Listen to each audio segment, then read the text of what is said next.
contemporary development that has received many plaudits from the industry and public alike is the Staiths in Gateshead. It's a collaboration with one of the biggest house builders in the country and one of its most outspoken critics. Wayne Hemingway made his name in fashion when he and his wife Geraldine set up the clothes store Red or Dead. But for years he's been a critic of the housing industry. I wrote an article in The Independent coined the phrase the wimpification and the Barrettification of Britain back in 2000, and a lot of it was about how they were building housing estates that I could never want to live in, mainly from a parent's side, about, you know, this was a place that was streets that felt unsafe for kids, that was dominated by the car. And to their credit, George Wimpy contacted myself and Geraldine and gave us a chance to work on this development in Gateshead, which we christened the Staiths. How was it the meetings that you had with Wimpy? Did you really have to stick your neck out and fight for your cause? The first thing we did is we made sure that everybody in the team, from George Wimpy to Gateshead Planning Authority, to the people who would look after the parks and everything, that they were all at design meetings and it was part of their scheme. This is not a Wayne and Geraldine Hemingway scheme. It's not a George Wimpy scheme. It's a scheme that belongs to a whole community. Run us through some of the elements there, the inspiration, the philosophy behind the work that you put into it. Well, I think the main philosophy was thinking about things like free-range kids, and I'm a great believer in having 4 kids. We've been very lucky that, you know, we built a big house by the coast, and just knowing that the thing that our kids have always wanted to do was to get outside and be free-range. And the idea was, you know, can we have a series of spaces where kids can get their energy out, where there's going to be where we're not going to have those silly no ball games, where places that encourage people to get outside.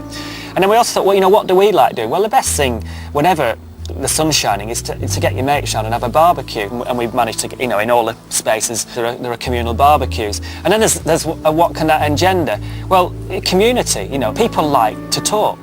And also we thought, well, we'll get rid of wheelie bins. If we have them in recycling points, it'll encourage people to recycle, but they'll also talk to people on the way to recycling and meet people. So that makes your streets, you don't have to design them for bin lorries, you design them for people. And it all starts coming together, and it all starts making common sense, and you start seeing the things that you've seen overseas and understand why they work. But at the end of the day, it's got to work financially.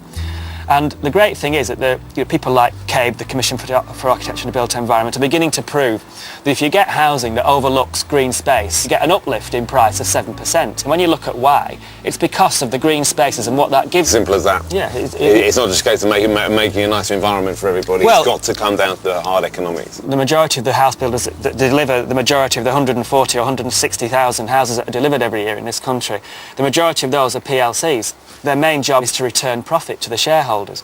The development control industry, the planning industry, is there to ensure that the public get their houses quick enough, but also get them fit for purpose in terms of all the things like the green spaces.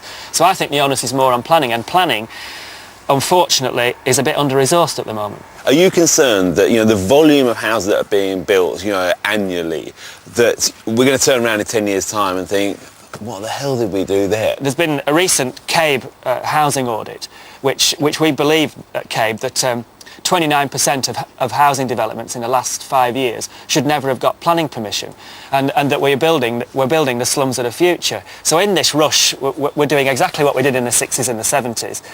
So it's how to square that, you know, how to square that situation of we're getting nowhere near the demand. And in the rush, we're making mistakes. When you do anything in a rush, you often make mistakes.